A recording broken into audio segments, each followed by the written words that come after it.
Olá, começando a edição especial do Linha de Frente, tendo o prazer de conversar com um baiano de Vitória da Conquista, Edinaldo Rodrigues Gomes, atualmente presidente da Confederação Brasileira de Futebol. Edinaldo, uma satisfação poder falar com você aqui na Fonte Nova para a gente conversar sobre o futuro do futebol nacional e também sobre o seu trabalho na CBF. Que prazer, Edinaldo. Pablo, é um prazer meu, pode ter certeza, muito feliz em estar aqui. Você que foi a pessoa que primeiro me entrevistou quando assumi o posto muito importante do futebol nordestino, que foi ser presidente da Federação Baiana de Futebol. E foi você também que fez aquela matéria histórica que realmente isso repercutiu muito no estado, porque vim das ligas do interior e na ocasião a matéria impactou ali todo o interior, porque era difícil, né, chegar alguém ali para assumir um posto tão importante, né, no futebol baiano, tendo uma trajetória toda através do futebol do interior, através das ligas, ter sido um atleta amador, e ali já impactava, né, porque você sabe que preconceito existe em tudo, né? Se a gente está em Salvador, às vezes entende que as pessoas que é do interior não têm perspectivas.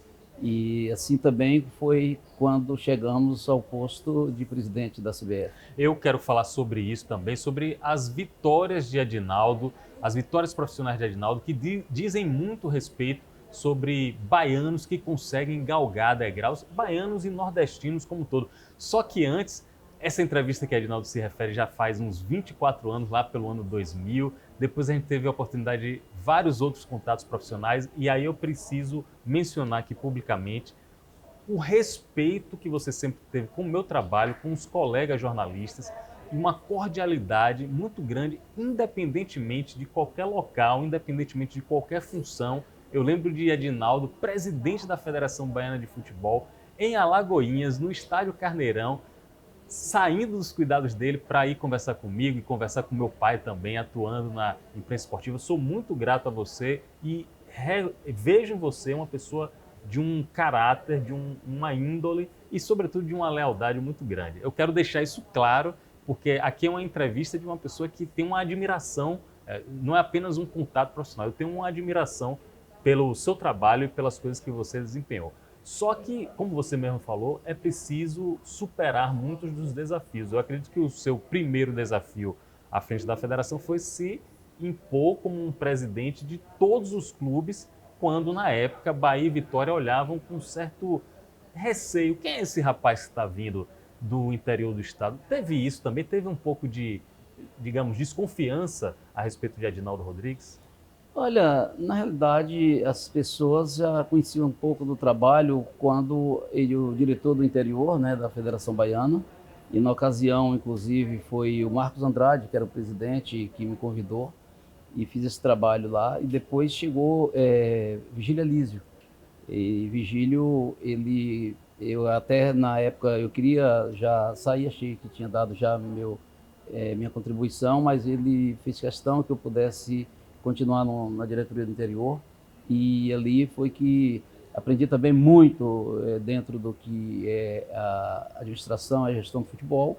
O Vigílio, um homem que era ali da iniciativa privada, em consultoria, né, na área química, que é a área dele, e ele se tornou o presidente da federação, e o trabalho estratégico dele de profissionalizar a federação, já vendo lá na frente o que o futebol ia representar, isso foi muito importante, tanto para a federação quanto para as pessoas que estavam ali, e que ele teve realmente foi muito importante nesse período que ele passou na Federação Baiana, e também o período que, ainda como presidente da federação, ele passou na diretoria de competições da CBF, onde era realmente muito aquelas questões de tabela, de regulamento, isso era muito assim desassociado, muito desorganizado, e eu teria que fazer esse registro porque realmente o Vigílio Elísio ele deu realmente assim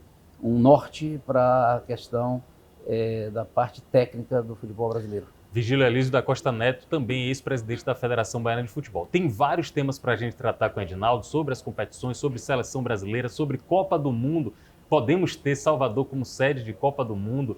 E Edinaldo Rodrigues vai anunciar aqui se vai rolar isso. Podemos falar também sobre a paralisação do campeonato em solidariedade aos clubes do Sul, mas eu quero começar principalmente falando sobre o tema do preconceito, do racismo. Eu te conheço já há muito tempo e vi você em uma entrevista emocionado, eu vi você em uma entrevista sensibilizado com questões relacionadas a preconceito contra o próprio presidente da CBF. O próprio presidente da CBF, um baiano nordestino, chegou a dizer que já foi vítima de preconceito.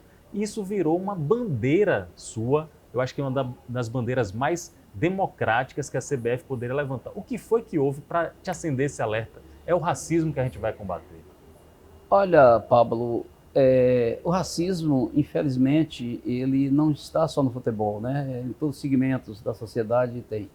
Mas no futebol é o que a gente mais vê e a gente fomos vítimas.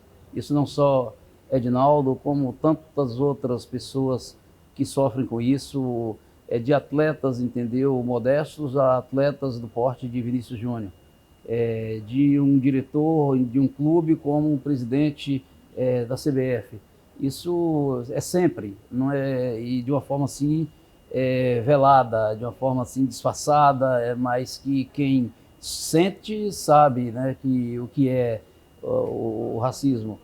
E isso não foi só quando vim para o futebol, mas eu tenho 70 anos e pelo menos desde uns 10 anos de idade a gente já sofria isso na escola, sendo numa recreação, enfim. Então eu sempre convivi bem, sem me exaltar, sem procurar brigar, entendeu? Mas sempre também tendo posições. E aquilo nunca me deixou abater. E isso também, na Federação Baiana, nem tanto.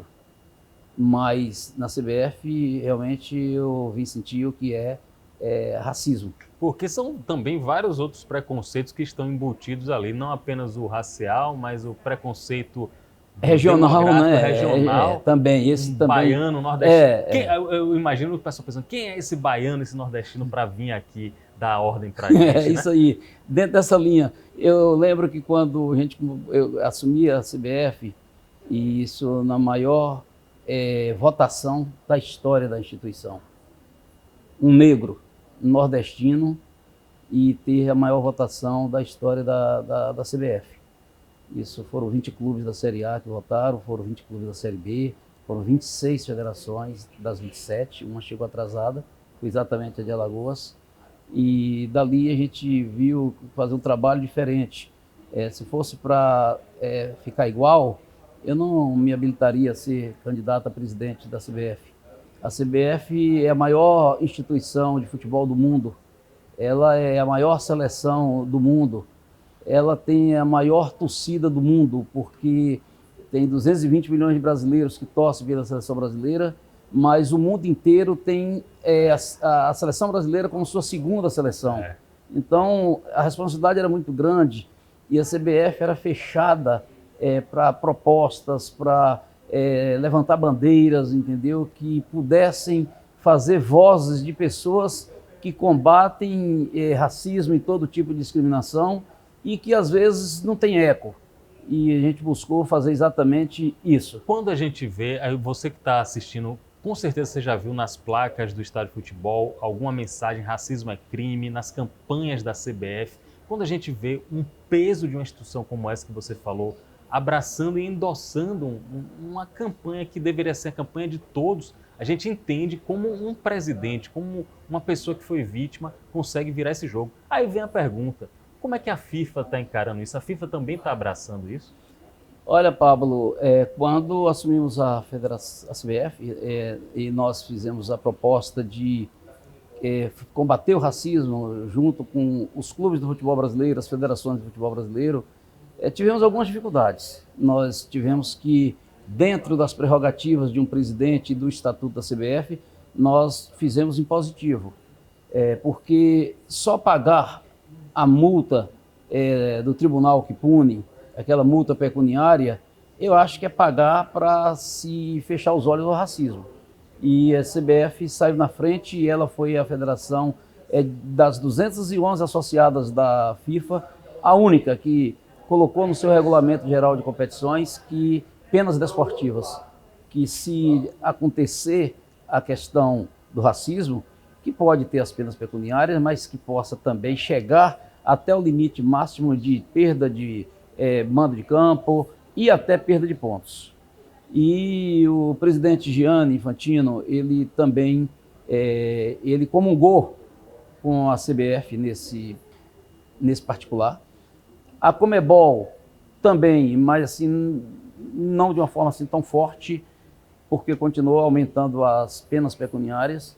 E o Infantino, quando eu assumi o Conselho Executivo da FIFA, num congresso da FIFA lá em Ruanda, e quando meu discurso foi dizendo que estaria ali, mas que iria trabalhar em prol do combate ao racismo e qualquer tipo de discriminação no futebol, no justamente mundo. Num país da África foi muito simbólico. Muita coincidência, né? Ali eu ter sido empossado como um membro do Conselho Executivo da FIFA ainda antes de estar na Conmebol.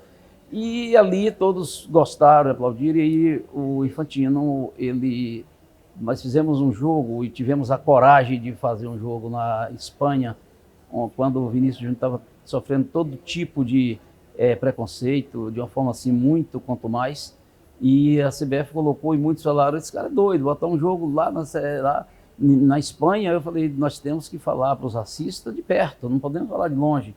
E foi quando a CBF, pela primeira vez na sua história, jogou com um uniforme todo preto.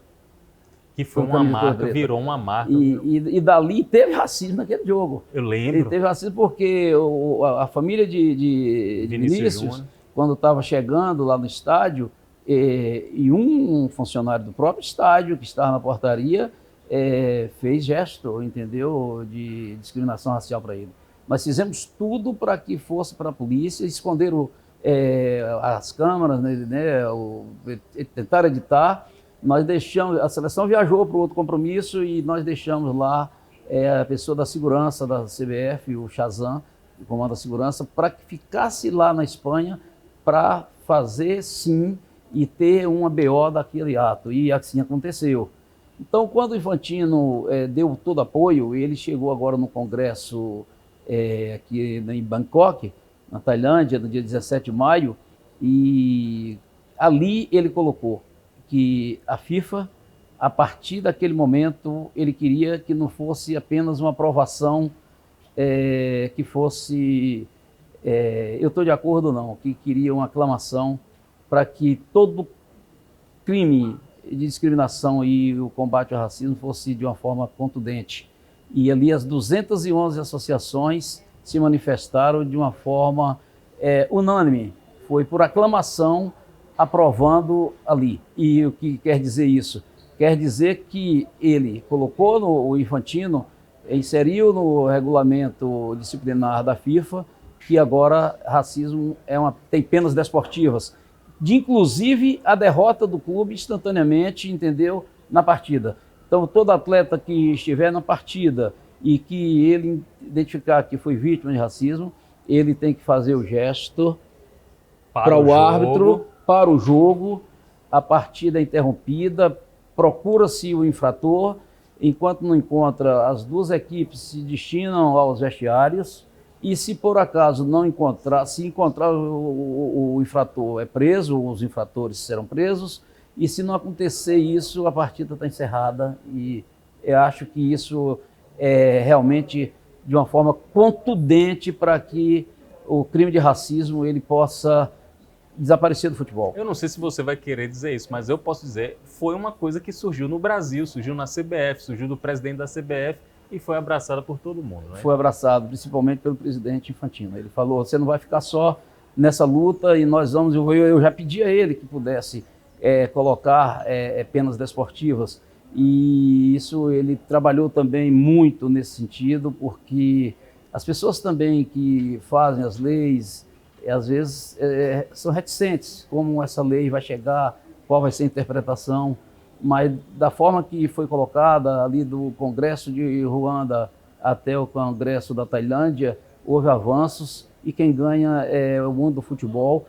E além do mais, Pablo, ele além de inserir isso em todos os estatutos das federações, ele também vai criar comitês com a representatividade de atletas, tanto ex-atletas como atletas que estão em atividades, para que eles possam estarem ali sendo os fiscais de qualquer ato de racismo. Por exemplo, vamos supor que aconteça um ato de racismo em algum jogo de futebol no Brasil e aquele atleta de um comitê manda uma correspondência para a Confederação Brasileira ou para aquela federação onde teve o envolvimento do atleta ou do infrator, e ali mostrando, olha, queremos punições, olha, estamos aqui olhando. Então isso vai repercutir de uma forma muito, muito grande e foi muito importante essa posição do Brasil e da FIFA nesse sentido. Tem uma outra questão que eu vejo você muito empenhado, que é a questão do combate à homofobia. Inclusive,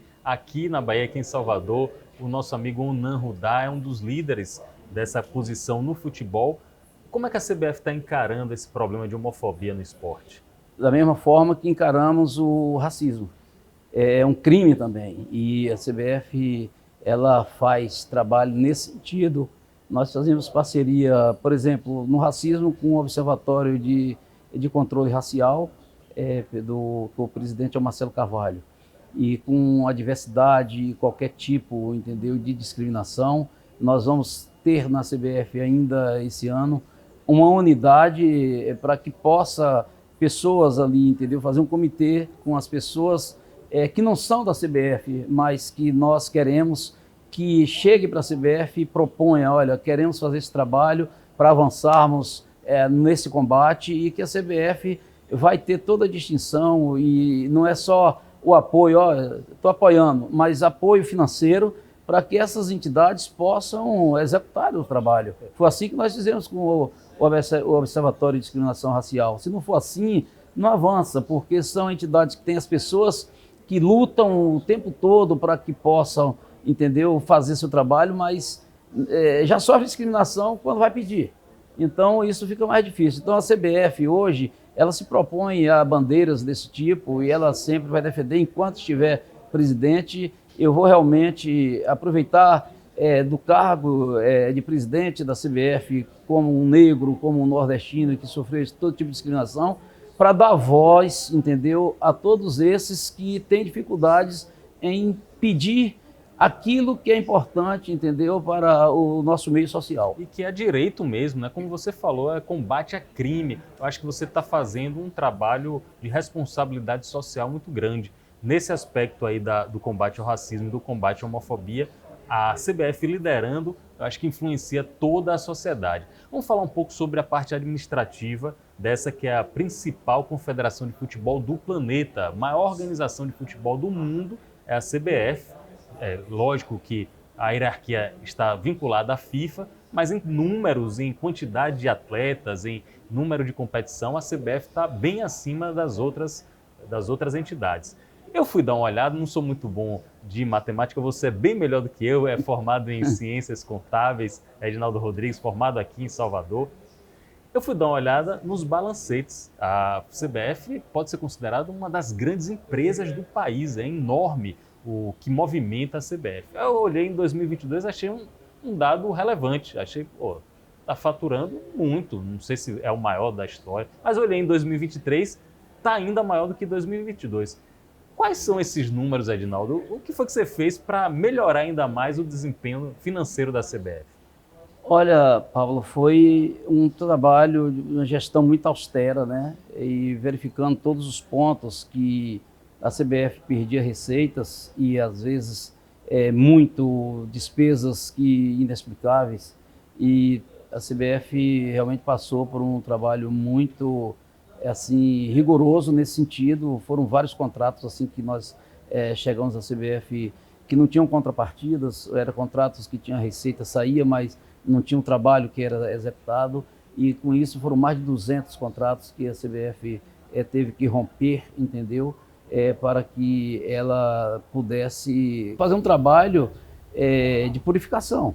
E isso, logicamente, ocasionou também muitas retaliações.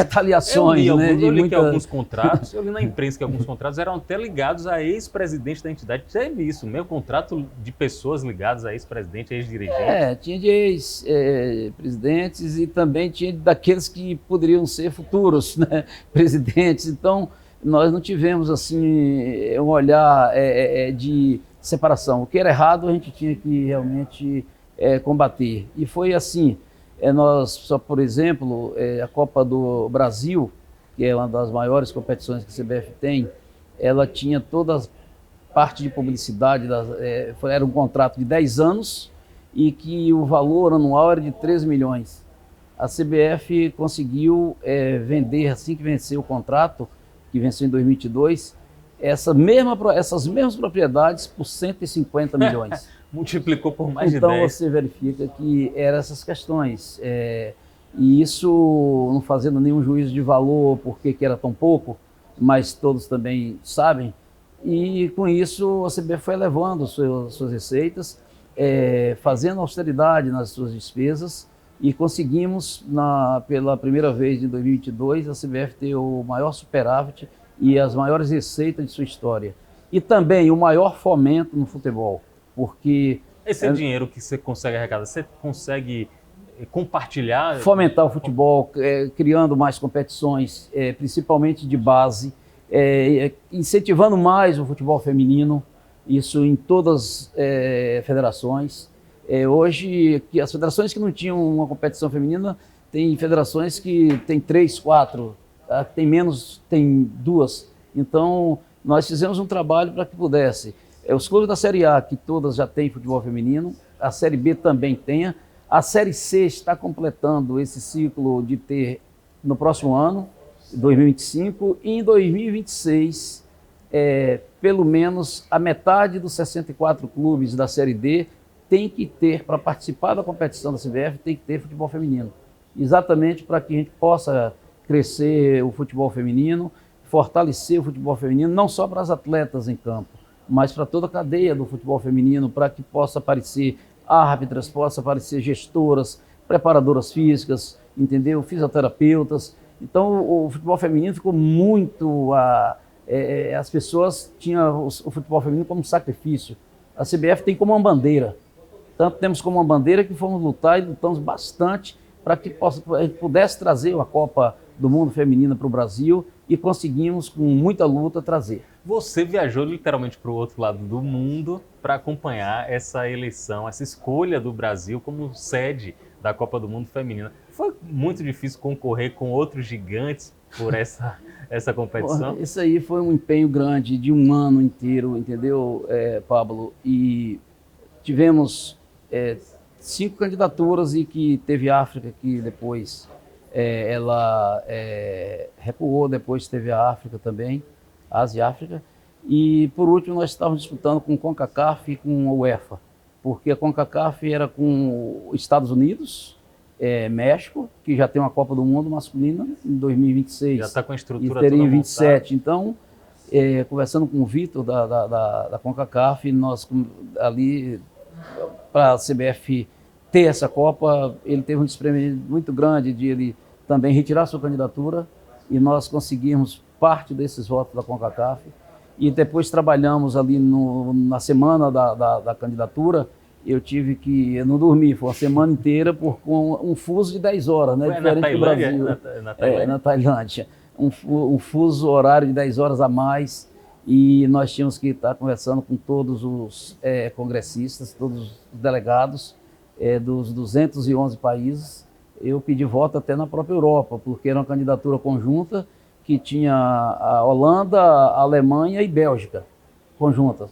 E a CBF fez um trabalho tão importante nesse período de um ano para apresentar toda a estrutura que tem o Brasil, com os estádios e toda a estrutura de malha aérea, de hotéis, enfim. Tanto que a nossa candidatura, ela foi, na parte técnica da FIFA, em um total de 5 pontos, ela teve 4. e a candidatura conjunta da Europa teve 3,7. Olha aí. Começamos a ganhar daí. Mas tinha um problema, a gente tinha... A Conmebol é formada por 10 associações, a UEFA é 55. Difícil superar então, os 45 europeus. votos para...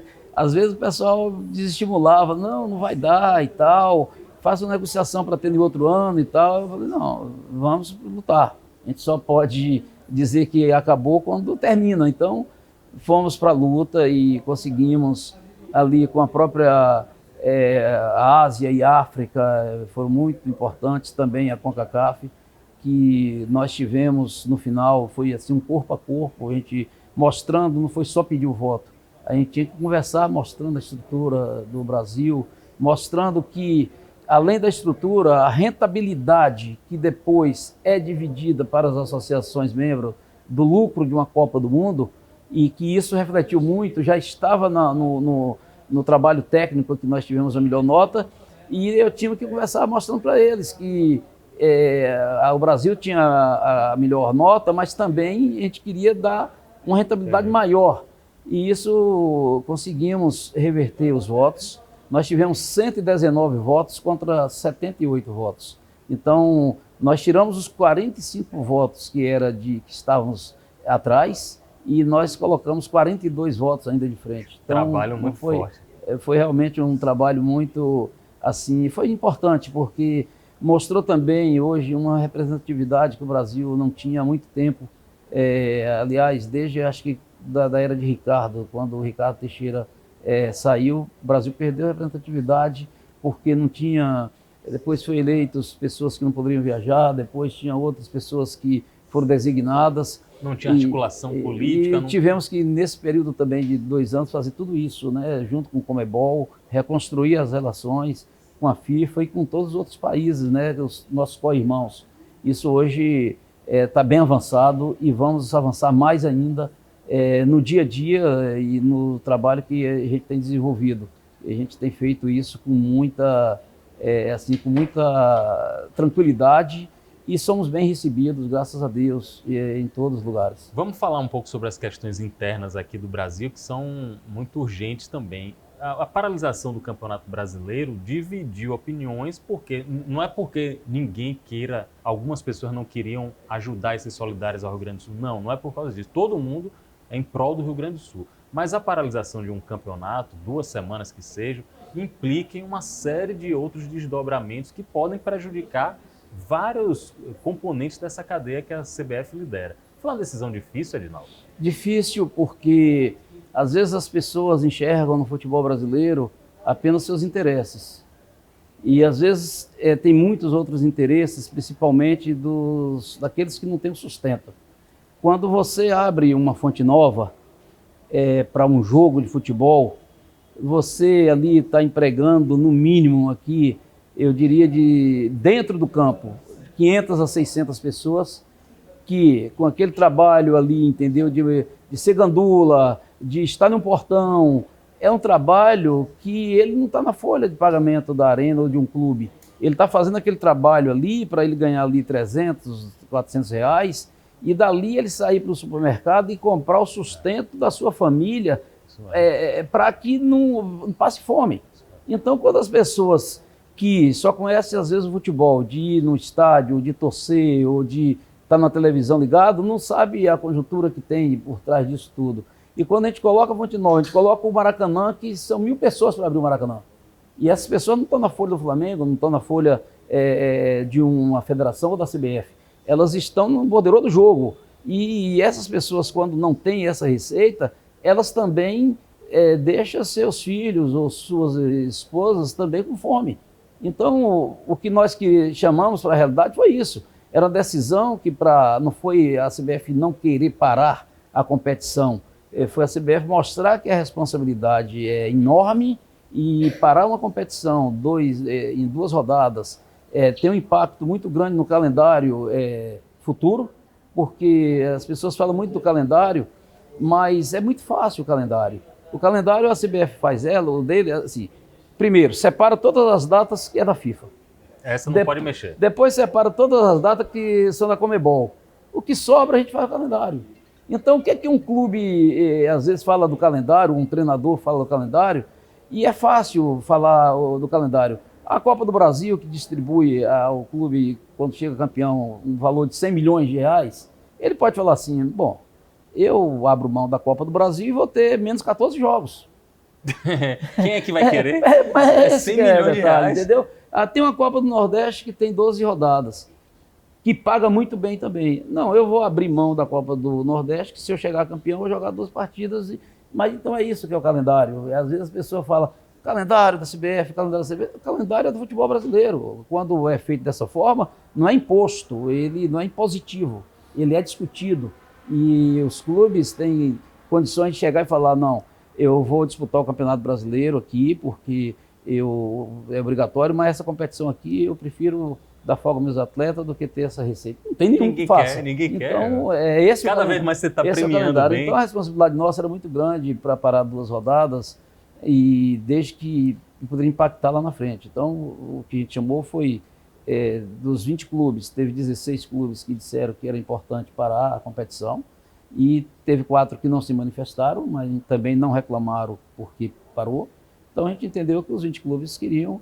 A CBF apresentou lá uma programação que pudesse atender essas paralisações, a reposição dos jogos dos clubes gaúchos e também dessas 2 rodadas que ficaram paradas, suspensas, e apresentou um calendário que só poderia ser até dia 8 de dezembro, e desde que não trouxesse também qualquer tipo de conflito para as equipes jogar menos de 66 horas, que isso prejudica o atleta. Então, isso tudo foi atendido, a diretoria de competições faz esse trabalho muito bem, e tudo foi sanado, e a competição termina no dia 8 de dezembro, a competição continuará sendo preservada, o acesso e o descenso, isso também a CBF teve que colocar que não teria como não ter rebaixamento na competição, ela tem interdependências, quem está na Série A cai 4 clubes e sobe 4 da B 4 desce e sobe 4 da C 4 desce e sobe 4 da D, não tinha como impactar para não ter rebaixamento. Rebaixamento sempre vai haver nas competições da CBF enquanto estiver presidente. Você falou da Copa do Nordeste, é um sucesso a Copa do Nordeste, um sucesso de publicidade, de mídia, de público principalmente, os clubes são apaixonados. É uma coisa também quando você estava na Federação Baiana de Futebol. Aí você que viu ela nascendo na Federação Baiana e agora está na CBF, você acha que ela está indo bem, que ela pode ser reforçada, que é uma competição que não tem mais como mexer? O que é que você enxerga da Copa do Nordeste? Olha, a Copa do Nordeste foi uma competição que a Federação Baiana, inclusive com a Pernambucana, a Cearense, todas aqui da região, as 9, tiveram desprendimento e organização para ter a Copa do Nordeste cada vez melhor. Porque nós abrimos mãos de datas que poderia ter uma competição estadual maior e que ali, junto com os clubes, foi bem trabalhado, bem organizado, e hoje a Copa do Nordeste tem 12 datas, o Campeonato Baiano tem 13 e dá para conciliar muito bem, sem impactar em outras competições. E eu entendo que as federações ainda que restam e não estão adequadas a um calendário ali enxuto de 12 datas, vai ter no futuro problemas com suas equipes principais, porque elas vão estar sempre jogando de uma forma acelerada e sempre tendo outras partidas. Ela não vai se apresentar bem em um jogo da Libertadores ou da Sul-Americana, porque está conflitando com o campeonato estadual. E isso, ela quer também disputar o campeonato estadual, porque tem muitas dessas associações que, para o seu torcedor que gosta de ver comemorando e dar a volta olímpica, é uma forma mais fácil de ter, entendeu? Então, eu acho que tem condições de, organizada de uma forma muito conciliada, fazer calendários que sejam mais enxutos e mais competitivos. Edinaldo, eu fiquei com uma preocupação alguns meses atrás, talvez até no ano passado, quando eu vi a história das empresas de bet. Eu vou dizer qual é a preocupação. Começaram a surgir casos e denúncias de jogadores ou de outras pessoas do ambiente do futebol que estariam, de alguma maneira, viciando os resultados. Como é que a CBF começou a agir para evitar que isso contaminasse como um todo o ambiente do futebol? Olha, quando assumimos a CBF em 2002, 23 de março, tinha até um contrato... 2022. 2022. Tinha um contrato da CBF com a Sport Radar, que é uma das maiores empresas no combate de monitoramento, né, de apostas atípicas. E esse contrato estava vencido e eram algumas competições da CBF, Campeonato Brasileiro da Série A, acho que alguns, não era todo da B, e não tinha mais ninguém. Era em torno de 1.800 a 2.000 jogos. Quando assumi a CBF, nós estendemos esse contrato para todas as competições profissionais das federações, e as federações não tinham condições de fazer um contrato de alto valor. Nós colocamos no contrato da Sport Radar e botamos as federações nesse guarda-chuva. Nós ampliamos as competições Série B, Série C, Série D, de base, feminino. Então, hoje, é monitorado mais de 9.000 jogos pela Sport Radar. E, recentemente, inclusive lá em Wembley, quando o Brasil jogou lá contra a Inglaterra, nós fechamos parceria lá com a ICSS, que é uma entidade global de combate a todo ilícito no futebol, principalmente manipulação de resultados, também como lavagem de dinheiro. Fizemos outro contrato também de parceria com a SIGA, que é daqui da Europa e ali em Portugal, que também no combate à manipulação de resultados. E isso também é uma das bandeiras que a CBF defende. E de todos os jogos, hoje nós solicitamos quando foi implantado essa questão da CPI, a primeira CPI na Câmara dos Deputados, nós conversamos com o ministro, então, ministro da Justiça, o Flávio Dino, e solicitamos que tivesse um delegado da Polícia Federal especial, principalmente depois daquela operação lá de Goiás, né, que teve muitas apostas ali que foram realmente contaminadas. E hoje, o que é essa situação? Quando tem uma aposta típica, a Sport Radar e os outros órgãos encaminha para a diretoria de competições da CBF, ela, por sua vez, encaminha para a diretoria de conformidade e de compliance, e que vai para a comissão de ética, e também vai para o Ministério Público, Superior Tribunal de Justiça Desportiva, e para o delegado especial da Polícia Federal que acompanha isso. Então, assim, a rede toda e de uma forma instantânea, não chega chega em todos ao mesmo tempo, para que dali possam, entendeu, acompanhar e verificar aquela aposta típica. Eu fico até mais seguro como torcedor sabendo dessas ações que a CBF está tomando, as providências da CBF para evitar que o futebol, nosso patrimônio esportivo, seja contaminado. Antes de terminar, eu queria conversar com você sobre seleção brasileira. A seleção feminina que vai jogar aqui na Fonte Nova, a gente está gravando diretamente na Fonte Nova no treino da seleção feminina, vai muito bem, a seleção está encaminhada aí, Olimpíadas, tem uma boa perspectiva de novos talentos, como você falou, a base vem forte. E a seleção masculina, você como torcedor, está satisfeito com a seleção masculina? Ela precisa melhorar mais ainda, é um ciclo, um trabalho que a nova comissão técnica é comandada por Dorival Júnior e ali tendo um executivo como o Rodrigo Caetano. O que nós queríamos era implantar uma seleção que colocasse os melhores atletas que estivessem, entendeu, no momento. E não assim uma seleção que pudesse só ser pelo nome. Isso não estou direcionando a ninguém, mas para estar bem em campo, tem que ter feito uma boa competição, ou que seja na Série A, na B, na C. E foi dessa forma que nós constituímos essa nova comissão técnica, onde nesse pouco tempo eles observaram em todos os locais que tiveram jogos, eles foram ver os atletas jogarem. Outra equipe em todo o mundo, não só na Europa, mas onde tiver atletas que chamem a atenção e que está jogando bem, esses atletas eles vão estar ali monitorados, entendeu? Entra primeiro em uma lista larga de 55, 60 nomes e depois ele vai buscando ali até fazer o grupo de 26 atletas. E também a gente falou que tem muitos que, já vi muito treinador falar, tem um atleta de 17 anos, 18 anos que joga bem e falar, não, está muito verde. Ora, e vai ser quando? Quando for colocar para jogar, entendeu? Então, hoje tem vários atletas novos, mas são os atletas novos que estão dando respostas fortes, entendeu? E boas nos clubes que eles estão atuando, na Europa, por exemplo, a gente pode citar jogadores como o Ian, entendeu, que é novo e que ele está ali fazendo um trabalho e que a CBF viu que é importante, o Beraldo, enfim, vários atletas que ninguém imaginava que pudesse estar na seleção, o João Gomes. Então, são atletas novos que às vezes o torcedor fica assim um pouco reticente, mas que dentro de campo dão respostas. E nesse período agora de Copa América, a CBF colocou toda a estrutura lá em Orlando para que a apresentação dos atletas começou desde o dia 30 de maio e está projetada para ir, se Deus quiser, até o dia 14 de julho, quando tem a final da Copa América, e esperamos que possamos lá, né? vencer, se Deus quiser, mas toda a estrutura possível, assim como foi a seleção masculina, também a feminina, com uma nova filosofia também, idêntica à masculina, dirigida por Arthur Elias e a Cristiane, também como a executiva.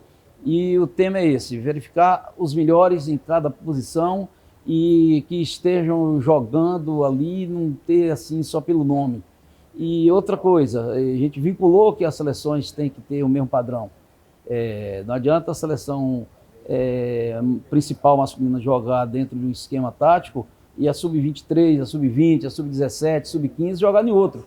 Então, essa dependência da seleção sub-15, sub-17, sub-20, que tem uma coordenação única, que é exatamente geral, que é a do Rodrigo Caetano, elas vão ter o mesmo tipo de jogo. Porque quando você precisar de um atleta, que é para jogar na principal, ele já vai estar adaptado no esquema tático, entendeu? Isso facilita mais, tanto para a masculina como para a seleção feminina. Legal. Edinaldo Rodrigues Gomes, baiano, presidente da Confederação Brasileira de Futebol, dando prazer nessa conversa aqui, explicando tudo sobre o futebol brasileiro. Eu queria falar rapidamente sobre o Campeonato Baiano, porque eu vou dizer aqui, eu sou da emissora TV Aratu, já transmitimos o Campeonato Baiano, só que o Campeonato Baiano hoje está com todas as transmissões de todos os jogos sendo exibidos na TV pública.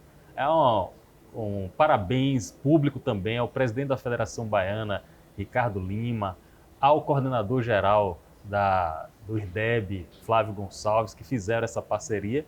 Eu acho que o torcedor, o público baiano em geral, estão saindo ganhando. E os atletas e treinadores também. Você ficou satisfeito com esse modelo do Campeonato Baiano? Muito, bastante. Nós tivemos ali, como você falou, tem um período que foi a própria Aratu, depois tivemos um campeonato também pela TV Educativa, e depois pela Record, e depois TV Bahia.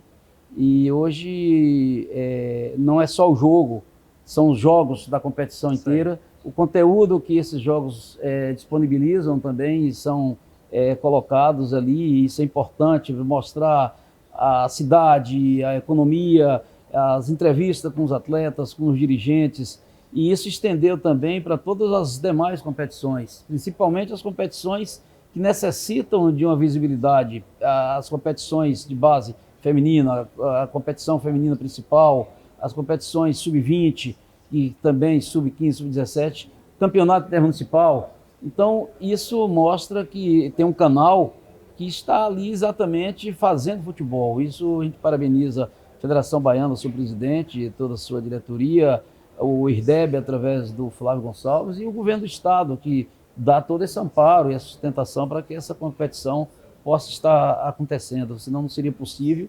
E com essa visibilidade, eu achei muito importante. Acompanho, sim, o Campeonato Baiano, Intermunicipal, Série A, Série B. Série B, se não me engano, começa agora no dia 8 já desse mês, e que também com 10 clubes, e cada um querendo ser ali, são 2 vagas apenas, então é muito importante. Intermunicipal acompanha de onde estou. Eu estava no ano passado lá no Jogo da França, acompanhando ali os jogos do Campeonato Intermunicipal. Eu acompanho aqui. Imagine. Eu sou muito barrista. Viu? Imagine para o atleta, para o jovem lá de Cachoeira, de São Félix, de Vitória da Conquista, sabendo que o presidente da Confederação da CBF está vendo ele em qualquer ponto do planeta. Isso é um motivo de orgulho. Obrigado, viu, Edinaldo, pela entrevista. 70 anos e esse cabelo preto, Edinaldo Rodrigues. Rapaz, eu soube que até o presidente da FIFA ficou impressionado. Perguntou qual era o LX que tinha, entendeu? o da Conmebol também. Eu falei, bom, não sei, é natureza mesmo, entendeu? E todo mundo pergunta, às vezes chama atenção, né? O pessoal perguntar achando que Simval Vieira que falava muito, o Nadinho, que chama Nadinho, onde é que você comprou? Onde é que você comprou essa fórmula? Rapaz, muita gente está querendo saber. Ainda quero te ver presidente da FIFA. É sonhar demais? Eu posso sonhar. É muito difícil. Você chegou onde nenhum baiano tinha chegado. Eu quero ver você presidente da FIFA. Dá para a gente pensar nisso? Ô, Pablo, toda a minha trajetória, eu nunca fiz um projeto para ser presidente da Federação Baiana. E eu cheguei à Federação Baiana por um trabalho que fazia, entendeu, a própria federação no interior e com as ligas. Na época, inclusive, difícil, né, porque estava saindo o Vigília Lísio. E ali eu tive apoio, na época era o presidente Paulo Maracajá, que deu todo apoio também, e Petrônio Barradas, e Marcelo Guimarães. Olha, acho que é importante, você é um torcedor do Vitória, mas a gente confia e acreditamos no trabalho seu, enfim. Teve Paulo Carneiro, o Walter Sejo, Ademar Lemos, o próprio... O próprio Simval Vieira. Simval e também Alex Portela, enfim, eles... E todos os clubes, né, do interior também, que viam um trabalho, e o trabalho que procuramos fazer na Federação Baiana foi exatamente dentro das devidas proporções, o mesmo trabalho que a gente plantou na CBF, um trabalho de credibilidade e dar voz, entendeu, para todos. Não ser um trabalho assim impositivo, ditatorial. A gente procura discutir exaustivamente os temas que sejam, entendeu, de fortalecimento e para o bem de todos no futebol brasileiro. Tomara que isso seja reconhecido internacionalmente também, porque nacionalmente já é reconhecido. Edinaldo Rodrigues, nosso convidado aqui no Linha de Frente, com muita satisfação.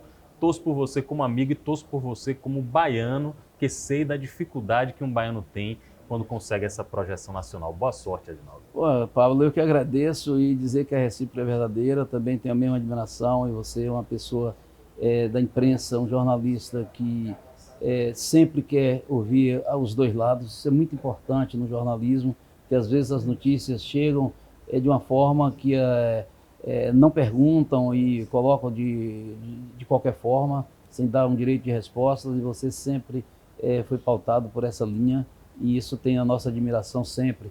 E agradecer muito pela oportunidade.